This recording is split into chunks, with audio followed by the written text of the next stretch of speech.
আমরা যারা ঢাকা শহর থাকি আর গ্রামের এই সব খুঁটিনাটি বিষয়গুলো জানি না, তারা হচ্ছে এগুলোকে খুবই মিস করব। তো প্রত্যেকটা বিষয় আর প্রত্যেকটা মুহূর্তই অনেক অনেক সুন্দর।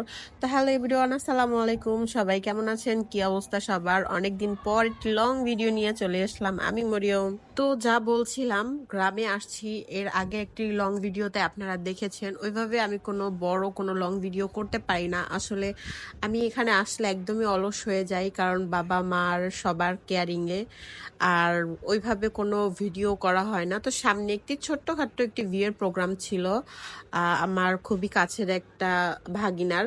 তো ওই বিয়েতে আমরা অ্যাটেন্ড করি আর অনেক মজা করি। গ্রামের বিয়ে তো হচ্ছে ঢাকা শহরের মতন ওই রকমের কোলাহল পরিবেশে না, তবে খুবই মজার মজার বিষয় আর অনেক অনেক আনন্দ সহকারে আমরা বিয়েটা উপভোগ করি। এর মধ্যে আমি একটি রিলও ছেড়েছিলাম, আপনারা রিলটি দেখেছেন। তো যাই হোক, অনেক মজা করি। তারপর হচ্ছে এই হচ্ছে আমাদের গ্রাম। আমাদের গ্রামটা আসলেই খুব সুন্দর, শুকনার দিনে তো অনেক ভালো লাগে।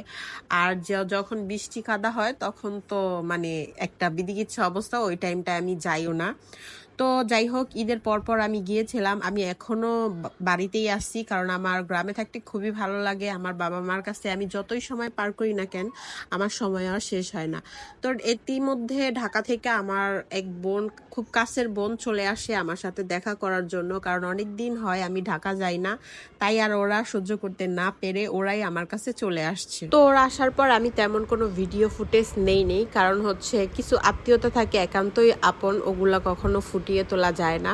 তো যাই হোক, এভাবেই হচ্ছে আমরা অনেক এনজয় করি। এনজয় করার পরে হচ্ছে আমরা এক জায়গায় রওনা দিই, সেটা হচ্ছে কুয়াকাটা।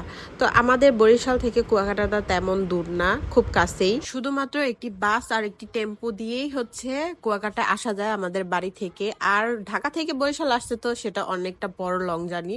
তো আমাদের এখান থেকে বরিশালটা তেমন দূর না। তো ইতিমধ্যে আমরা কুয়াকাটা চলে এসেছি। আর কুয়াকাটা আসার পরে হচ্ছে, আর সবচেয়ে বড় কথা হচ্ছে, যারা আমরা ভিডিও করি তারা ঘোরার থেকে ভিডিওটাই বেশি করি, কিন্তু আমার ক্ষেত্রে ওরকমের না। আমি ভিডিও খুব কম পরিমাণ করি আর এনজয়টা বেশি করি। এটা কেন জানি আমি ছোট থেকেই আমার কোথাও গেলে ভিডিও, তারপরে পিকচার, এইসবের উপর আমার কোনো ইন্টারেস্ট থাকে না, কারণ হচ্ছে আমি আমার নিজের মতন করি, এনজয় করি।